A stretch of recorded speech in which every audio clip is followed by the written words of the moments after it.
हरे कृष्णा. सगळ्यांना आवाज ऐकू येतोय? हो हो. हा, हरी बोल.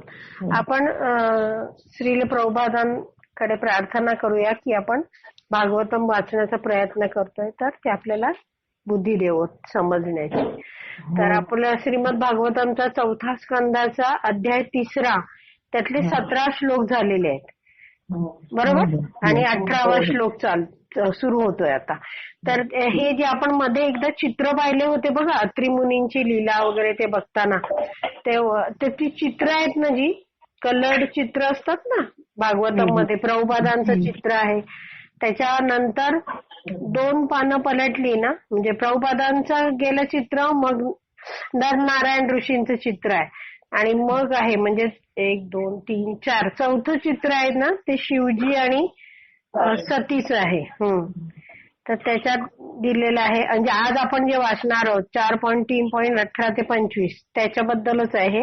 एके दिवशी आपल्या पित्याच्या घरी समारंभपूर्वक एक मोठा यज्ञ होणार आहे असे कळल्यावर सतीने तिला बोलवले गेले नसूनही तेथे जाण्याविषयीची परवानगी आपले पती भगवान शिव यांना विचारली. तर हे असं चित्र आहे. तुम्ही शिवजींना बघू शकता आणि सतीनाही बघू शकता. ठीक आहे. तर आता आपण हे स्कंद 4 अध्याय 3 आणि 18वा श्लोक वाचणार आहोत. ठीक आहे, सुरू करूया.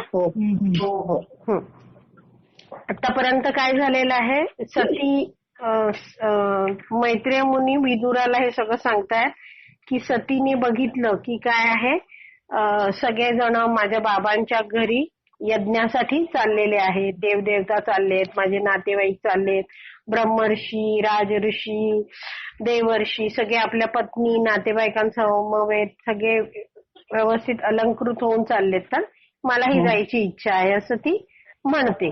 ठीक आहे. तेव्हा ती खूप प्रार्थना करते की मला जाऊ द्या वगैरे, आपण जाऊ म्हणजे 2 जण, असं याचना करते. त्यावेळी मग हे भगवान म्हणजे शिवजी म्हणतात की काय आहे की तू म्हणतेस की मित्राच्या घरी आपण जाऊ शकतो, पण कसा मित्र पाहिजे तो, की जो अतिथीमध्ये दोष बघत नाही असा पाहिजे. पण इथे काय आहे, तुझे पिता आहेत ते यजमान आहेत आणि आपण अतिथी असू, पण त्यांना आपण आवडत नाही, म्हणजे मी आवडत नाही, त्यामुळे काय होणार आहे, ते तिथे जाणं योग्य नाही असं शिवजींना म्हणायचंय. आणि मग 17व्या श्लोकात ते म्हटले की शिक्षण, तप, संपत्ती, सौंदर्य, तारुण्य, उच्च कुळ हे 6 गुण आहेत. हे गुण आहेत जरी तरी अयोग्य व्यक्तीच्या, अहंकारी व्यक्तीकडे जर असतील तर काय होतं, ते दोषातच कारणीभूत ठरतात. कारण काय होतं, अहंकार आहे, तो अहंकारामुळे काय होते, ती व्यक्ती विचाराने अंध होते, डोळ्याने नाही अंध होत, विचाराने अंध होते आणि काहीही वागते. तिचं मन ठिकाणावर राहत नाही, विचलित होऊन जाते ती. ठीक आहे. आणि आता 18वा श्लोक. 18व्या श्लोकाचं भाषांतर वाचूया. भाषांतर आहे, जेव्हा यजमानाचे मन विचलित असते आणि तो भुवया उंचावून क्रोधित नेत्रांनी आपल्या अतिथीकडे पाहतो, तेव्हा तो आपला नातलग किंवा मित्र असला तरीही मनुष्याने त्याच्या घरी जाऊ नये. शिवजी काय म्हणतायत, आता बघा ना, आपल्या जीवनात बघा, आपल्याला जर आपण आता एखाद्या कुठे आपल्या घरी कार्यक्रम आणि आपली नावडती व्यक्ती आली तिकडे, तर आपल्या लगेच काय होतं, आठ्या पडतात बघा, अशा भुवया उंचावल्या जातात, डोळ्यात आपोआप राग येतो की अरे हा इथे कुठे आला, असं होतं ना. कारण की काय आहे, आपल्याला तो नको असतो, आपण त्याला म्हणजे तो जरी आला तरी आपण त्याला काय म्हणत असतो, आपला शत्रू म्हणून बघत असतो, आपल्याला न आवडणारा व्यक्ती म्हणून बघत असतो. म्हणून ऑटोमॅटिक काय होतं, आपली रिॲक्शन होते, आपल्या चेहऱ्यावर दिसतं. समजलं हे? म्हणून इथे शिवजी म्हणतात की आता हे जे यजमान आहेत, आता यज्ञ आहेत, जे तुझे पिता आहेत दक्ष प्रजापती, त्यांचं मन विचलित झालेलं जर असेल तर काय होईल, ते तुझ्याकडेही काय करतील, क्रोधित नेत्रानेच पाहतील. असं म्हणजे ते उदाहरण देत आहेत की एखादा यजमान जसा भुवया उंचावून क्रोधित नेत्रांनी आपल्या अनवॉन्टेड अतिथीकडे, म्हणजे त्याला नकोस आहे जो अतिथी, त्याच्याकडे जर बघतो, असं जर असेल तर तो म्हणजे जो यजमान आहे ज्याच्या घरी आपण जातोय तो आपला मित्र असला, नातलग असला तरी तिथे आपण जायला हवं होतं का ऍक्च्युली? नाही, असं उदाहरण देत आहेत ते. ठीक आहे. तात्पर्यात प्रभुपाद समजावून सांगतात की मनुष्य कितीही नीच असला तरी तो आपल्या मुलांशी, पत्नीशी व जवळच्या नातलगांशी कधीच निर्दयीपणे वागत नाही असं म्हटलं जातं.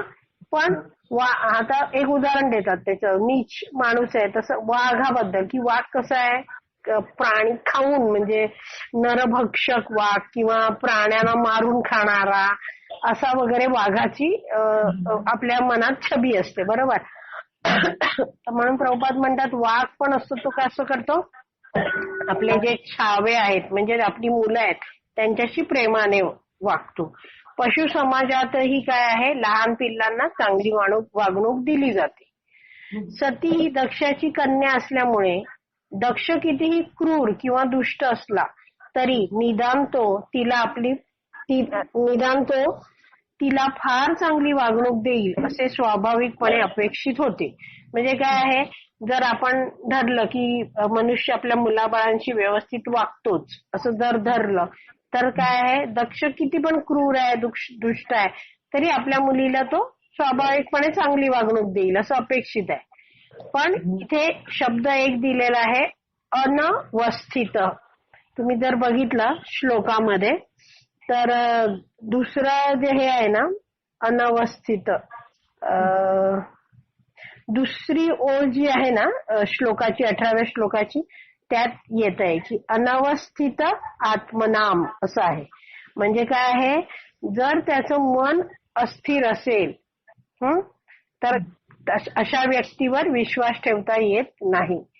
तर वाघचे आपल्या पिल्लांवर प्रेम असतं पण कधी कधी काय होतं, वाघ पिल्लांना खातो असं घडतं.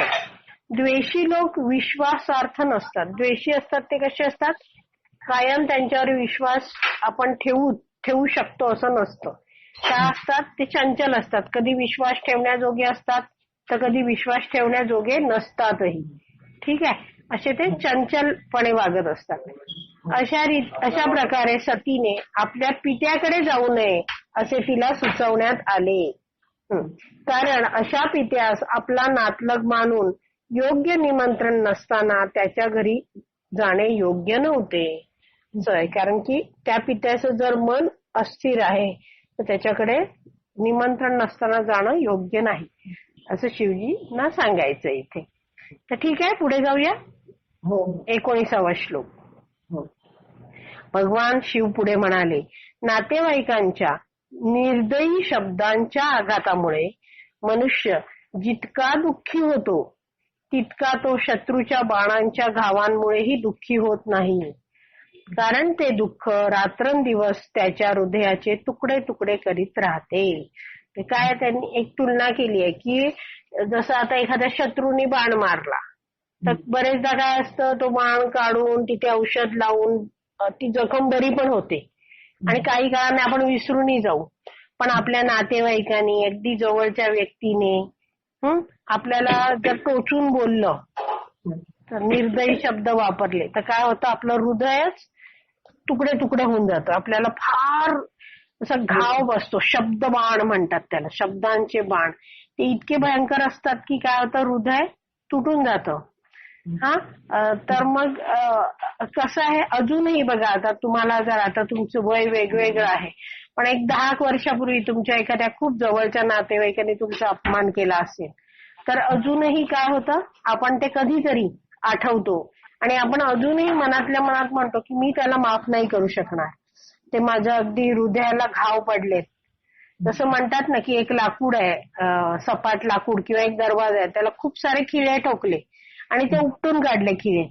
खिळे जरी काढले तरी ती खिळ्यांनी झालेली भोकं तशीच राहतात की नाही.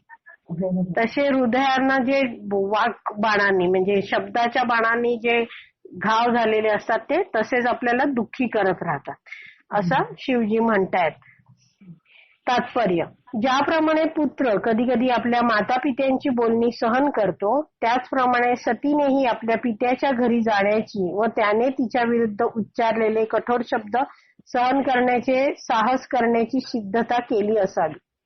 प्रभुपाद काय म्हणतात, जसं काय आहे मुलांना आई बाबा बोलतात आणि मुलं सहन करतात, तसंच सतीने पण ठरवलंय की मी माझ्या पित्याच्या घरी जाईन आणि काय ते कठोर शब्द बोलतील ते मी सहन करेन, असं साहस दाखवलंय तिने. पण शिवजी काय म्हणतात तिच्या लक्षात पुढचं, तथापि शिवजींनी तिच्या लक्षात आणून दिलं की ती असे कठोर शब्द सहन करू शकणार नाही. त्यांना माहितीये, प्रत्येकाला माहिती असतं ना की आपल्या जवळच्या माणसाचा स्वभाव कसा आहे. शिवजी जाणून होते की सतीला हे कठोर शब्द सहन होणार नाहीत. मनुष्य शत्रूने केलेले वार सहन करू शकतो व त्याचा त्यास तितका त्रासही होत नाही, कारण शत्रूने दुःख देणे हे स्वाभाविक असते, बरोबर आहे. पण जेव्हा मनुष्य नातेवाईकांच्या कठोर शब्दांनी घायाळ होतो तेव्हा तो घाव त्यास रात्रंदिवस दुःख देत राहतो आणि कधी कधी हा घाव इतका असह्य होतो की मनुष्य आत्महत्या करतो. त्याला ते सहनच होत नाही, माझा अपमान केला आणि मग तो काय करू शकतो, आत्महत्याही करू शकतो. हे मनुष्याचे स्वाभाविक मानसशास्त्र आहे. प्रभुपाद काय म्हणतात, मनुष्याचं मानसशास्त्र, मनाचं शास्त्र कसं आहे की शत्रू काय बोलला तर त्याला काही वाटणार नाही, कारण त्याला माहितीये शत्रू वाईटच बोलणार, शत्रू मला जखमाच देणार. पण जेव्हा जवळचा नातेवाईक जेव्हा इतकं वाईट हे करतो, बोलतो, तेव्हा काय होतं, ते घाव असह्य असतात. ठीक आहे, काही शंका आहे का? पुढे जाऊया. 20वा श्लोक. 20वा श्लोक. हे गौरवर्णीय देवी, आता काय करतायत, तिला जरा समजवतात, त्यामुळे तिची थोडी स्तुती करतायत की हे गौरवर्णीय देवी, तू कशी आहे. दक्षाच्या अनेक कन्यांमध्ये तू त्यांची अतिशय प्रिय कन्या आहे, हे स्पष्ट आहे. दक्ष प्रजापतीला किती मुली होत्या? 16. त्यातली ती एक मुलगी. तरीही तू माझी पत्नी असल्यामुळे त्याच्या घरी तुझा आदर केला जाणार नाही. अच्छा, आता काय म्हणतात की तू बाबाची तुझ्या लाडकी कन्या आहेस, पण तू कोणाशी कनेक्टेड आहेस, आता कोणाचंही रिलेशन तुझं तयार झालेलं आहे, नातं शिवजी म्हणजे माझ्याशी तयार झालेलं आहे आणि मी तुझ्या पित्याला आवडत नाही, म्हणून ऑटोमॅटिकच काय होणार आहे, त्यांच्या घरी, तुझ्या बाबांच्या घरी तुझा पण आदर केला जाणार नाही. उलट पक्षी तू माझ्याशी संबंधित आहेस याचे तुला दुःख होईल. तिकडे गेल्यावर इतकी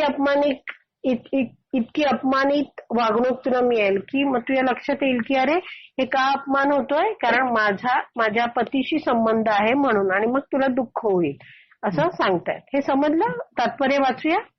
भगवान शिवांनी असे मत मांडले आहे की सतीने आपल्या पतीसह न जाता एकटीनेच जाण्याचा विचार मांडला असला तरीही तिचे तेथे यथायोग्य स्वागत होणार नाही, कारण ती शंकरांची पत्नी होती. आता शिवजींनी काय मांडलंय की आता समजा अगदी पती बरोबर ती म्हणते की आपण दोघं जाऊ, पण शिवजी तर काय तिकडे जाणार नाही हे निश्चित आहे. तर सतीने आपल्या पतीसह न जाता अगदी एकटं जाण्याचा विचार मांडला तरी काय आहे, तिथे तिचं यथायोग्य स्वागत होणार नाही. का? कारण ती शंकरांची पत्नी आहे. एकटेच जाण्याची तिची इच्छा असली तरीही तेथे महासंकट उद्भवण्याची सर्व शक्यता होती. शिवजींना काय अंदाज आला होता की पुढे काय होणार, त्यामुळे तिने आपल्या पित्याच्या घरी जाऊ नये अशी भगवान शिवांनी तिला अप्रत्यक्षपणे विनंती केली. त्यांनी काय केलं, विनंती केली इनडायरेक्टली, अप्रत्यक्षपणे, की काय तू तिथे जायला नाही पाहिजे असं. 21वा श्लोक. मिथ्या अहंकाराने प्रभावित झालेला आणि मनाने व इंद्रियांनी सदैव विचलित असणारा मनुष्य आत्मसाक्षात्कारी व्यक्तीचे ऐश्वर्य सहन करू शकत नाही. आत्मसाक्षात्काराच्या स्तरापर्यंत उन्नत होण्यास असमर्थ असल्यामुळे तो अशा व्यक्तींचा तितकाच मत्सर करतो जितका असुर पूर्ण पुरुषोत्तम भगवंतांचा मत्सर करतात. आता काय दिलंय इथे, एक तुलना दिलेली आहे. त्याच्या पहिले काय दिलेलं आहे की मिथ्या अहंकाराने प्रभावित झालेला माणूस. मिथ्या अहंकार, खरा अहंकार काय आहे की मी आत्मा आहे, मी भगवंतांचा सेवक आहे, मी भगवंतांची सेवा करत भक्ती करत मी भक्ती मार्ग करून भगवंताकडे जाणार. हा काय आहे, हा खरा अहंकार आहे, हा जो असला पाहिजे. म्हणजे जाणीव. पण मिथ्या म्हणजे खोटा अहंकार काय आहे की मी शरीर आहे, आत्मा नाही, मी शरीर आहे. मग मी काय करतो, माझ्या फक्त शरीराशी संबंधित लोकांना मान देतो. तर म्हणून इथे दिलंय की मिथ्या अहंकाराने जर तो प्रभावित आहे, हे एक. दुसरं काय दिलंय, मनाने आणि इंद्रियांनी सदैव विचलित असलेला मनुष्य आहे. आता कसं आहे, मन पण त्याचं थाऱ्यावर नाहीये आणि त्याची इंद्रियही कंट्रोल्ड नाहीयेत, नियंत्रित नाहीये, सदैव विचलित आहेत. तर असा मनुष्य जेव्हा बघतो की समोर एखादा आत्मसाक्षात्कारी माणूस आहे, तर आत्मसाक्षात्कारी व्यक्ती कसा असतो, त्याला इंग्रजीत म्हणतात कंपोज्ड, एकदम शांत असतो. सुख दुःख त्याच्यातही तो एकदम शांत, त्याचं मन कधीच विचलित होत नाही. आणि हा सदैव विचलित. मग विचलित असणारा माणूस जेव्हा बघतो की असा शांत आणि धीर गंभीर माणूस आहे, तेव्हा त्या धीर गंभीर आत्मसाक्षात्कारी व्यक्तीचं जे ऐश्वर्य आहे ते या विचलित माणसाला पाहवत नाही. त्याचं मन चंचल चंचल असतं, त्याला हे सहनच होऊ शकत नाही. हे एवढं कळलं? मग का असं होतं, आत्मसाक्षात्काराच्या स्तरापर्यंत उन्नत होण्यास असमर्थ असतो तो. हा कसा असतो, चंचल माणूस आहे, ज्याचं मन आणि इंद्रिय ठिकाणावर नाही, तो कधी आत्मसाक्षात्काराच्या स्तरापर्यंत उन्नत होऊ शकतो का? नाही.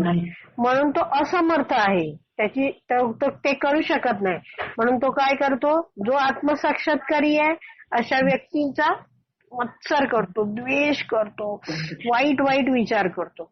तर कशा तऱ्हेने किती स्तरावर तो विचार करतो असं दिलंय. एक उदाहरण दे की जितका असुर पूर्ण पुरुषोत्तम भगवंतांचा मत्सर करतात. आता असुर हा शब्द जर तुम्ही बघाल तर सूर, त्यातला सु हा रस म्हणजे पहिला आहे बघा, सु. तर सूर म्हणजे काय, देवता. आणि असुर म्हणजे देवता नाहीत ते, म्हणजे राक्षसगण. तर काय आहे, इथे सांगितलंय की जे असुर आहेत, जे राक्षस आहेत, जे भगवंतांना मानत नाहीत, ते काय करतात, पुरुषोत्तम भगवंतांचा मत्सर करतात. तसंच हा जो चंचल माणूस आहे तो आत्मसाक्षात्कारी व्यक्तीचा मत्सर करेल. ठीक आहे, हे कळलं? आता तात्पर्य, भगवान शंकर व दक्ष यांमधील वैराचे खरे कारण येथे स्पष्ट आहे. तर आपल्याला इथे डिटेलमध्ये शिवजींनीच सांगितलं की खरं वैर कशात आहे. शिवजी आहे ते आत्मसाक्षात्कारी आहे आणि दक्ष प्रजापती एवढ्या मोठ्या पोस्टवर आहे, पदावर आहे, पण परंतु काय झालेलं आहे, त्याला अहंकार आलेला आहे आणि तो शारीरिक स्तरावर आहे. बरोबर? म्हणून तो मिथ्या अहंकाराने प्रभावित झालाय. तर इथे वैराचं खरं कारण सांगितलं आहे. भगवंतांचा गुणावतार म्हणून असणारे भगवान शिवांचे उच्च स्थान आणि ते परमात्म्याशी प्रत्यक्ष संपर्कात असल्यामुळे त्यांना दिला जाणारा आदर व दक्षापेक्षाही श्रेष्ठ आसन यांमुळे दक्ष त्यांचा मत्सर करत होता. का? पहिले तर का मत्सर करत होता दक्ष? कारण की काय आहे, एक तर शिवजी कोण आहेत आपण बघितलं की भगवान श्रीकृष्णांचे 6 प्रकारचे अवतार असतात. त्यातले एक प्रकार आहे गुण अवतार. त्या गुणावतारांमधले तमोगुणाचे प्रमुख कोण आहेत? गुणावतार शिवजी आहे. त्यामुळे भगवंतांचा गुणावतार म्हणून शिवजींचं स्थान उच्च आहे. आणि काय असतात, सदैव ते भगवंतांच्या स्मरणात मग्न असतात, परमात्म्याशी प्रत्यक्ष संपर्कात असतात. परमात्मा कुठे असतो? आपल्या हृदयात असतो. तर हृदयात ते भगवंतांची, परमात्म्याशी सतत संपर्कात असतात. त्यांना बाहेरच्या जगाशी काय होतं याच्याशी देणं घेणं नाही, पूर्णपणे ते भगवंतांच्या संपर्कात आहेत. त्यामुळे त्यांना सगळेजण आदर देतात. आणि काय आहे, त्यांना त्यामुळे ते भगवंतांचा गुणावतार आहेत, त्यामुळे दक्षापेक्षाही नेहमी श्रेष्ठ आसन त्यांना दिलं जातं. म्हणून दक्ष काय करत होता, त्यांचा मत्सर करत होता. कारण दक्ष शेवटी काय आहे, त्याचा सासरा आहे आणि सासरा जावयापेक्षा स्वतःला नेहमीच श्रेष्ठ मानत असतो. बरोबर आहे? या व्यतिरिक्त इतरही अनेक कारणे होती. दक्ष भौतिक संपदेमुळे अहंकारी झाला होता. दक्षाकडे काय, खूप भौतिक संपत्ती होती, पण शिवजी कसे होते, निष्कांचन होते. आपण बघितलंय का, झाडाखाली राहत होते. दक्ष भौतिक संपदेमुळे अहंकारी होता आणि शिवजींची उच्च स्थिती, हे जे उच्च त्यांना स्थान मिळतं, भगवंतांचं गुणावतार आहे म्हणून वगैरे सगळ्या गोष्टी वर सांगितल्यात, त्याच्यामुळे ती उच्च स्थिती दक्ष सहन करू शकत नव्हता. कारण तो स्वतः अहंकारी होता. त्याला असं वाटायचं की सगळ्यांनी मलाच मान द्यायला पाहिजे. त्यामुळे त्याच्या उपस्थितीत म्हणजे दक्षाच्या उपस्थितीत शंकर आसनावरून उठून उभे न राहिल्यामुळे त्याचे क्रोधित होणे म्हणजे त्याच्या द्वेषाचा कळसच होता. म्हणजे आता कसं झालं, शिवजी तो त्यांनी ह्याच्यात तो आला आपल्या यज्ञामध्ये दक्ष, तेव्हा शिवजी बसले होते आणि ब्रह्मदेव बसले होते. ब्रह्मदेव पितायत म्हणून उठले नाहीत आणि शिवजी तर भगवंतांच्या स्मरणात मग्न होते, त्यांचे डोळे मिटलेले होते, त्यामुळे ते काही हल्लेही नाहीत. इतर देवता आणि सगळ्या ऋषींनी आदर केला ह्यांचा दक्षाचा. तर हे तर हा काय होता, द्वेषाचा कळस आहे, त्यामुळे तो क्रोधित झाला शिवजी उठले नाहीत म्हणून. पण हा द्वेष काय अचानक तयार झाला का? नाही. पहिलेच त्याला काय होतं, हा पटला नव्हता माणूस. ब्रह्माजींनी एकतर असा माणूस दिला, मी श्रीमंत आहे, माझी लाडकी कन्या याला द्यायला लावली आणि मी एवढा मोठा प्रजापती पण ह्यालाच जास्त मान मिळतो. बघा म्हणजे कसं आहे, अचानक आपण म्हणतो ना की तो त्याच्यावर रागावला, अमर विलासवर रागावला. तर कसं असं अचानक नसतं बरेचदा. कसं असतं, अमरला विलास पहिल्यापासून आवडत नसतो. मग हे झालं, मग ते एक साचलं, दुसरी घटना झाली ती साचली. म्हणजे अमरच्या डोक्यामध्ये विलाससाठी असं एक साचत जातं मनातल्या मनात. आणि मग एक अशी वेळ येते की मनातली गोष्ट कुठे येते? वाचा. कशात येते ती? वाचा म्हणजे शब्दात उतरते. समजलं? आणि त्यामुळे काय झालं, क्रोधित होणे हे काय झालं, द्वेषाचा कळस होता. कधी? यज्ञाच्या वेळी. ठीक आहे. येथे पुरुष बुद्धी साक्षीणाम या शब्दांनी सूचित केल्याप्रमाणे, तर आता तुम्ही हा जर श्लोक बघितला तुम्ही 21वा श्लोक, तर ते दुसऱ्या ओळीच्या शेवटचा शब्द आहे पुरुष बुद्धी साक्षीणाम असा आहे शब्द. म्हणजे काय? सदैव भगवत चिंतनात रत असणाऱ्यांचा. ठीक आहे. त्याच्याबद्दल आता प्रभुपाद सांगतात. पुरुष बुद्धी साक्षीणाम या शब्दांनी सूचित केल्याप्रमाणे शिव नेहमी ध्यानमग्न असतात व परमात्म्यास पाहत असतात. ठीक आहे. ज्या व्यक्तीची बुद्धी पूर्ण पुरुषोत्तम भगवंतांचे ध्यान करण्यात नेहमी निमग्न असते, तिची स्थिती अतिशय उच्च असते आणि तिचे कोणताही मनुष्य, विशेषतः सामान्य मनुष्य, अनुकरण करू शकत नाही. म्हणजे इतका जर तो भगवंतांचं ध्यान करण्यात मग्न आहे, तर ते नुसतं कॉपी करू शकतो का आपण? नाही. आता समजा मी बघितलं की अरे एक व्यक्ती आहे, खूप मोठी भक्त आहे आणि ती अशी भगवंतांच्या नामस्मरणात खूप छान जप करते, डोळे मिटून अगदी ध्यानमग्न. मी पण तशी कॉपी करायला लागले, तर काय फार तर मी 5 मिनिटं त्यांची कॉपी करेल. 6व्या मिनिटाला काय माझं जे चंचल मन आहे ते काय करते, इथे डोळे उघडेल, तिकडे बघेल, इकडे बघेल. बरोबर आहे. त्यामुळे काय आहे, सामान्य माणूस हे महान या अशा भक्तांची काय करू शकत नाही, अनुकरण करू शकत नाही. हे समजलं? जेव्हा दक्षाने यज्ञ मंडपात प्रवेश केला तेव्हा शिव ध्यानमग्न होते आणि त्यांनी दक्षास प्रवेश करताना पाहिले नसावे. म्हणजे प्रभुपाद सांगतायत की असं झालं असेल. पण दक्ष फार काळापासून शिवांप्रती मत्सर वृत्ती बाळगून होता. बघा आपण म्हटलं ना ते अमर आणि विलासचं, अमरच्या मनात विलासबद्दल वाईट होतच. तसंच काय झालं, दक्षांनी काय केलं, दक्षाच्या मनात फार काळापासून शिवांप्रती मत्सरी वृत्ती होती आणि त्याने त्यांना शाप देण्यासाठी हीच संधी साधली. त्याने बघितलं की अरे आता मोठा अपमान सगळ्यांसमोर झालाय, तर काय करूया, या संधीचा फायदा घेऊन शिवाला शाप देऊया. ठीक आहे. वस्तुतः आत्मसाक्षात्कारी असणारे लोक प्रत्येक शरीर भगवंतांचे मंदिर असल्याचे पाहतात, कारण भगवंत परमात्मा रूपाने प्रत्येकाच्या शरीरात स्थित आहे. आता जो आत्मसाक्षात्कारी व्यक्ती आहे तो कसा करतो, आपण परवा श्लोक बघितला होता बघा, विद्या विनय संपन्ने ब्राह्मणे गवी असतील. हा तो काय करतो, आत्मसाक्षात्कारी व्यक्ती प्रत्येक कोणताही जीव आहे तर तो त्यांना आत्मस्तरावर बघतो आणि त्याला तो जाणतो की प्रत्येकाच्या शरीरात कोण आहे, परमात्मा भगवंत आहे. त्यामुळे तो काय करतो, प्रत्येक शरीर जे समोर दिसतं त्याला मंदिर म्हणून मानतो तो. ठीक आहे. आता पुढचा पॅरेग्राफ.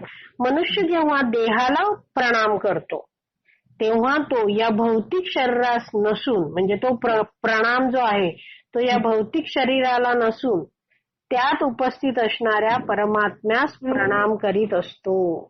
म्हणजे बरेचदा आपल्याला असं वाटतं की अरे हा मला आवडत नाही, ह्याला मी नमस्कार करणार नाही, पण तरीही का करायचा? कारण तो त्याच्या भौतिक शरीराला आहे का? नाही. तो त्या शरीरात जे विराजमान झालेले आहेत परमात्मा, त्यांना आपण प्रणाम करत असतो. अशा प्रकारे भगवत ध्यानात निमग्न असणारा मनुष्य नेहमीच भगवंतांना वंदन करीत असतो.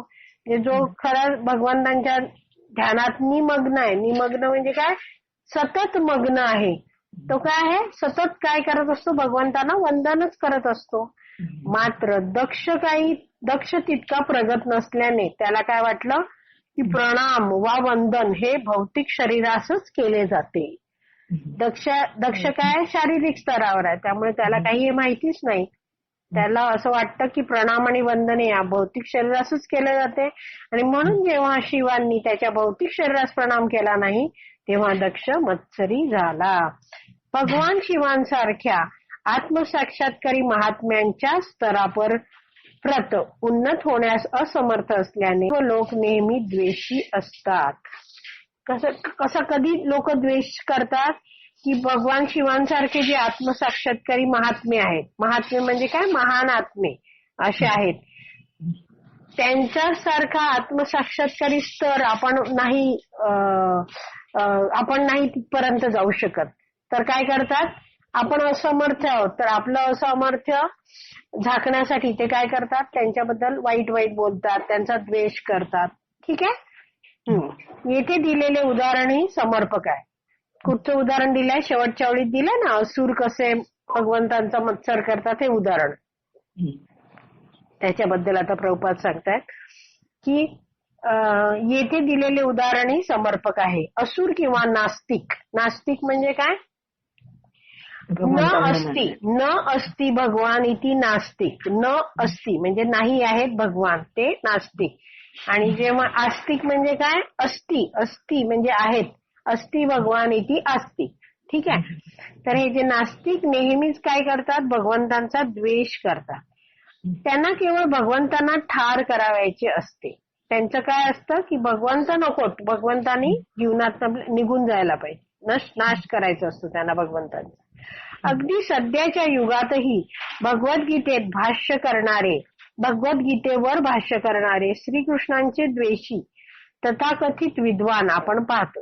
आता प्रभुपाद इथे काय म्हणतात की आताच्याही काळात आपण बघतो की अनेक लोक विद्वान आहेत. विद्वान म्हणजे काय? त्यांनी वेदांचं ज्ञान घेतलंय, त्यांनी भगवद्गीता वाचलाय, सगळं वाचलंय, म्हणजे ज्ञान आहे त्यांना. मी आत्मा आहे, भगवंत आहेत, पिता आहेत, पण नुसतंच माहिती आहे. पण पुढे काही ते भक्ती करत नाहीत. पण ते भगवद्गीतेवर भाष्य मात्र करतात. भाष्य करतात म्हणजे एक तर भगवद्गीतेवर प्रवचन देतात किंवा भगवद्गीतेवर पुस्तक लिहितात. कारण त्यांना माहितीये भगवद्गीता या नावाने जेव्हा ग्रंथ विकला जातो तेव्हा जास्तीत जास्त लोक खरेदी करतील. बरोबर. पण त्यांना भगवंतांवर प्रेम नसतं, ते भगवंतांचा सतत द्वेष करतात. तर मग ते काय करतात? भगवद्गीतेतले जे श्लोक आहेत त्यांना स्वतःच्या मनाप्रमाणे अर्थ देतात. श्रील प्रभुपादांच्या भगवद्गीतेचं नाव काय आहे? जशी आहे तशी, ऍज इट इज, यथारूप. म्हणजे काय? जशी भगवान श्रीकृष्णाने तशी आहे. पण ही लोक काय करतात? स्वतःचं मत त्याच्यात घुसवतात अर्थ सांगताना. तर इथे प्रभुपाद सांगतायत की भगवद्गीता 18.65 मनमना भाव भक्तो, ह्याच्यात जेव्हा श्रीकृष्ण म्हणतात मनमना भाव भक्तो म्हणजे काय? सदैव माझे चिंतन कर, माझा भक्त हो, मला शरणी ये. तेव्हा हे तथाकथित म्हणजे असे स्वतःला घोषित केलेले जे विद्वान आहेत ते भाष्य करतात. ते सांगतात काय की आपल्याला काही श्रीकृष्णानं शरण जायचं नाहीये. ते श्रीकृष्णांचं पुस्तक आहे, श्रीकृष्णांचं गीत आहे, श्रीकृष्णांनी गायलेली गीता आहे. त्या भगवद्गीतेतनं कोणालाच हद्दपार करतात? ते श्रीकृष्णाला हद्दपार करतात. ते हा काय आहे? द्वेष आहे. प्रभुपाद काय म्हणतात? असं वागणं म्हणजे द्वेष आहे. असुर किंवा नास्तिक अकारणच भगवंतांचा द्वेष करत असतात. काय कारण असतं का? नाहीये. शेवटी सर्व असुरांना आणि नास्तिकांना खायला कोणाकडून मिळतं? भगवंतांकडूनच मिळतं. भगवंतांनी सृष्टी बनवलाय, त्यातनंच त्याला श्वासासाठी हवा, प्रकाश सगळं भगवंताकडूनच मिळतं. म्हणून ते अकारणच भगवंतांचा द्वेष करत असतात असं लिहिलंय. त्याचप्रमाणे आत्मसाक्षात्काराच्या अत्युच्च स्तरावर जाण्यास असमर्थ असणारे मूर्ख लोक आत्मसाक्षात्कारी पुरुषांचा आदर करण्याऐवजी अकारणच त्यांचा सदैव मत्सर करीत असतात. म्हणजे हे उदाहरण देऊन पटवलंय की जे स्वतः आत्मसाक्षात्कारी नाही आहेत आणि ते एवढ्या उच्च स्तरावर जाऊ शकत नाही, पण ते जेव्हा आत्मसाक्षात्कारी व्यक्तीला बघतात तेव्हा त्यांना मत्सरच तयार होतो. ठीक आहे. काही शंका आहे की 22वा श्लोक जाऊया पुढे? जाऊया पुढे. 22 श्लोक. हे सुमध्यमे, हे सुंदरी, ते आपल्या पत्नीला आणखीन काय करतायत? स्तुती करतायत. उठून उभे राहून परस्परांचे स्वागत करून व एकमेकांना अभिवादन करून मित्र व स्नेही एकमेकांना शुभेच्छा देतात. तर काय सांगितलंय? कशी शुभेच्छा दिली जाते? शुभेच्छा म्हणजे काय? शुभ इच्छा. म्हणजे तुमचं कल्याण हो, यांचं कल्याण हो, मी तुमच्यासाठी प्रार्थना करते, असं एकमेकांसाठी. ते कसं करतात? उठून उभे राहतात, आदर देतात, स्वागत करतात एकमेकांचं, अभिवादन करतात, हात मिळवतात. तर मित्र आणि स्नेही, स्नेही म्हणजे नातेवाईक किंवा स्नेही हा शब्द काय? स्नेह म्हणजे तूप. म्हणजे आता मी आणि मोहन मोहिनी माताजी आहे बरं, आम्ही मैत्रिणी आहोत. तर आमच्या मैत्रीमध्ये जर स्नेह नसेल, आता समजा एक मशीन आहे, हा मशीन मध्ये आपण आता शिलाई मशीन आहे ह्यांची, कोणाची? मोहन आपली कोण? वैकुंठवासिनी मशीन वापरते. त्यात ती मध्ये मध्ये 10-15 दिवसांनी तेल घालते की नाही? हा, नाहीतर काय होतं? ते घर्षण होतं. त्यामुळे दोन मैत्रींमध्ये किंवा कोणत्याही दोन नातेसंबंधांमध्ये स्नेहाची, म्हणजे एक तर तूप, तेल, हे काय आहे? प्रेम, आदरभाव ह्याची गरज असते. बरोबर आहे. नाहीतर काय करतं? ते मशीन जसं घर घर वाजायला लागतं, तशी मैत्री पण कशी घर घर वाजायला लागते. समजलं? त्यामुळे हे काय आहे? आपल्या एकमेकांबद्दल स्नेह असला पाहिजे. तर असे जे स्नेही आहेत आपण, असे जे नातेवाईक आहोत, ते काय करतात? एकमेकांना शुभेच्छा देतात. परंतु आध्यात्मिक स्तरावर उन्नत झालेले लोक बुद्धिमान असल्यामुळे शरीरात स्थित असलेल्या परमात्म्याला प्रणाम करतात. ते देहाशी तादात्म्य करणाऱ्या व्यक्तीस वंदन करीत नाहीत. आता इथे शिवजी काय म्हणतात? स्वतःबद्दल सांगतायत की कसं झालं, मी काही वेगळं वंदन केलं नाही. तर का केलं नाही? कारण कसं आहे, आध्यात्मिक स्तरावरचे लोक आहेत ते स्वतःला शरीर नाही मानत, आत्मा मानतात. कारण ते खरे बुद्धिमान आहेत आणि ते काय करतात? प्रत्येक शरीरातल्या उपस्थित परमात्म्याला सदैव प्रणाम करीत असतात. म्हणून ते काय आहे? जो देहाशी तादात्म्य आहे, जो स्वतःच्या इंद्रिय तृप्तीचंच मग्न आहे, त्याला वेगळं जाऊन काही वंदन करत नाही. कारण की ते सदैव परमात्म्याला नमन करत असतात आणि प्रत्येकाच्या शरीरात परमात्मा आहे, त्यामुळे ते आपोआपच सगळ्यांना प्रणाम करत असतात, वेगळा वंदन करत नाही. आता तात्पर्यात प्रभुपाद सांगताय की असा वाद उपस्थित केला जाऊ शकतो की दक्ष हा शंकरांचा सासरा असल्याने त्याला प्रणाम करणे हे शंकरांचे कर्तव्यच होते. त्या वादाचे उत्तर म्हणून येथे स्पष्ट केले आहे की जेव्हा ज्ञानी मनुष्य स्वागत करण्यासाठी उठून उभा राहून प्रणाम करतो, तेव्हा तो प्रत्येकाच्या हृदयात स्थित असलेल्या परमात्म्याला प्रणाम करतो. म्हणून वैष्णवांमध्ये असेच पाहिले जाते की जेव्हा शिष्य आपल्या आध्यात्मिक गुरूंना दंडवत करतो, तेव्हा ते देखील शिष्यास प्रणाम करतात. कारण तो प्रणाम परस्परांच्या देहास नव्हे तर परमात्म्यास केला जातो. ते इथे प्रभुपाद सांगतात की कोणी म्हणेल की सासरा आहे तर त्यांना तर आदर दिलाच पाहिजे होतं, पण इथे सांगितलेलं आहे की ज्ञानी मनुष्य जो आहे तो उभा राहून जेव्हा प्रणाम करतो तेव्हा काय आपोआपच तो सर्वांच्या हृदयातल्या परमात्म्याला प्रणाम केलेला आहे, असं आहे ते दिलेलं आहे. आणि जेव्हा आध्यात्मिक गुरुंना शिष्य दंडवत प्रणाम करतो तेव्हा आध्यात्मिक गुरु ही काय करतात? असे वाकून नमस्कार करतात, हाताने हात जोडून असं नमन करतात बघा, मानेने आपण बघतो गुरु करतात. तेव्हा कसं आहे? ते एकमेकांच्या देहाला नमस्कार करत नसतात, तर काय आहे, जो हृदयात जो परमात्मा आहे त्याला केले जातात. त्यामुळे आध्यात्मिक गुरु देखील शिष्याच्या शरीरात स्थित परमात्म्यास अभिवादन करतात. भगवंत भागवतात सांगतात की मला प्रणाम करण्यापेक्षा माझ्या भक्तांना प्रणाम करणे अधिक महत्वाचे आहे.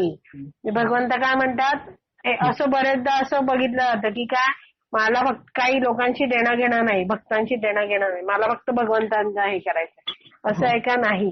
आपण भक्तांच्या मार्फतच भगवंतांकडे जाऊ शकतो.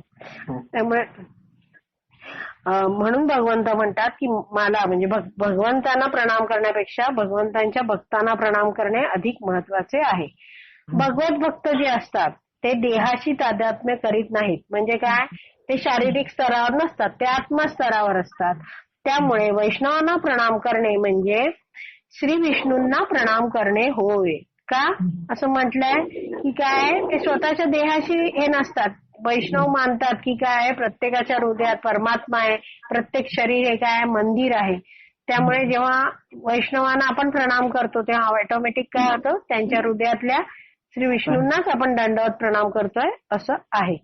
आचार विधी म्हणून असे सूचित केले जाते की वैष्णवांना पाहताच त्यांच्या हृदयात परमात्मा स्थित असल्याचे जाणून त्यांना त्वरित दंडवत केला पाहिजे.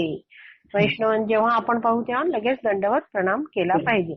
वैष्णव या शरीराकडे काय श्री विष्णूंचे मंदिर म्हणून पाहतात. भगवान शिवानी कृष्ण भावनेमध्ये परमात्म्यास पूर्वीच वंदन केल्यामुळे देहाशी तादात्म्य करणाऱ्या दक्षाला त्यांनी पूर्वीच अभिवादन केले होते. आता वेगळं त्याच्या देहास म्हणजे दक्षाच्या देहास वंदन करण्याची आणखी काही वेगळी आवश्यकता नव्हती, कारण तसे कोणत्याच वैदिक विधानात सांगितलेले नाही. मी असं काही वेगळं सांगितलं नाही. आधीच काय हे ध्यानमग्न होऊन सर्वांच्या म्हणजे हृदयातील परमात्म्याशी काय होते ते स्मरण करत होते. त्यामुळे सर्वांना त्यांनी दंडवत प्रणाम, सर्वांच्या हृदयातल्या परमात्म्याला आधीच प्रणाम केलेला होता. ठीक आहे.